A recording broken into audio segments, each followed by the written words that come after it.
असम के सीएम का बड़ा बयान, कहा सिर्फ मुस्लिम ही नहीं देते हिंदू लड़कियों को धोखा, हिंदू भी देते हैं, इसीलिए लव जिहाद शब्द पर विश्वास नहीं। हाल के दिनों में लव जिहाद का शब्द देश की राजनीति में काफी इस्तेमाल किया गया, साथ ही विवादों में भी रहा है। कई राज्यों में इस संबंध में कानून तैयार भी कर लिए गए हैं, तो वहीं राज्यों में कानून बनाने को लेकर तैयारियां चल रही हैं। इन सबके बीच असम के मुख्यमंत्री हिमंत बिस्व शर्मा ने इस संबंध में बयान दिया। उन्होंने कहा कि हमने सरकार बनाने के पहले ही ये साफ कर दिया था कि हमारी सरकार बनने के बाद हम जरूर इस संबंध में कानून बनाएंगे। उन्होंने कहा कि हम लव जिहाद शब्द का इस्तेमाल नहीं करना चाहते, क्योंकि ऐसा नहीं है कि सिर्फ मुसलमान ही लड़कियों को झूठ बोलकर धोखा देता है। उन्होंने कहा भारत में कई ऐसे हिंदू भी हैं जो शादी और लड़कियों को फंसाने के लिए झूठ बोलते हैं। ऐसे में इसे लव जिहाद तो नहीं कहा जा सकता, बल्कि इसे सिर्फ जिहाद कहा जाना चाहिए।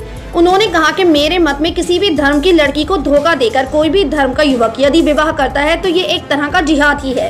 असम के सीएम हिमंत बिस्व शर्मा ने कहा, हमारी सरकार जल्दी अपनी धार्मिक पहचान और अन्य जानकारी को छुपाकर लड़कियों से शादी करने वाले शख्स से खतरे को रोकने के लिए कानून लेकर आएगी। उन्होंने कहा ये कानून हिंदू और मुसलमानों सभी पर एक समान लागू होगा। आपको बता दें कि असम में हुए विधानसभा चुनाव में बीजेपी ने अपने घोषणा पत्र में लव जिहाद के खिलाफ कानून लाने का वादा किया है। मैनिफेस्टो में कहा गया है कि बीजेपी चुनाव जीतने के बाद सत्ता में आते ही लव जिहाद और लैंड जिहाद के खिलाफ कानून बनाएगी। गुवाहाटी में मीडिया से बात करते हुए सीएम ने कहा कि हम इस कानून के बारे में अपने चुनावी घोषणा पत्र में भी लिखा था। 2 महीने पहले ही हमारी सरकार बनी है। हम सबसे पहले राज्य में गाय कानून लाएंगे और फिर 2 बच्चों के नियम लाएंगे और उसके बाद जिहाद कानून भी लेकर आएंगे। साथ ही उन्होंने कहा कि हम कानून लाएंगे, लेकिन वो कानून सिर्फ मुसलमानों के खिलाफ नहीं होगा। ये कानून हिंदू और मुसलमानों के मामले में समान रूप से लागू किया जाएगा। मुख्यमंत्री हिमंत बिस्व शर्मा ने कहा कि मैं लव जिहाद की टर्म के खिलाफ हूँ। मैं इस शब्द का इस्तेमाल नहीं करना चाहता। मेरा मानना है कि शादी में धोखेबाजी, गुमराह करना, पहचान ना बताना, ये मुसलमान करें या हिंदू, मेरे हिसाब से ये भी एक जिहाद है। इसलिए हम शादी में हो रहे धोखाधड़ी रोकने के लिए कानून लाना चाहते हैं। तो वहीं सीएम के इस बयान को लेकर कई लोग भी अपने रिएक्शंस देते हुए दिखाई दिए। सुमित नाम के एक यूजर लिखते हैं, हिंदू सनातनी कभी किसी को धोखा नहीं देता। राम राज्य में ऐसा ही होता था।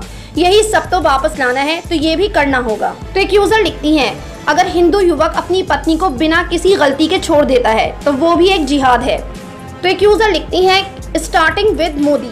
तो सुदर्शन एस अधियम नाम के यूजर लिखते हैं, मैं इस कानून का समर्थन करता हूँ क्योंकि ईमानदारी सबसे अच्छी नीति है। तो अनुपम नाम के एक यूजर लिखते हैं, आप हिंदू नागरिकों से झूठ बोलने वाले एक हिंदू प्रधानमंत्री के खिलाफ कानून कब लाएंगे। ऐसे कितने ही सोशल मीडिया यूजर हैं जो इस पर अपने रिएक्शंस देते हुए दिखाई दे रहे हैं। आपकी क्या राय है इस खबर के बारे में? अपनी राय कमेंट सेक्शन में जरूर दें। हमारे चैनल को सब्सक्राइब करें, बेल आइकन प्रेस करें ताकि हर खबर आप तक जल्द से जल्द पहुंचे।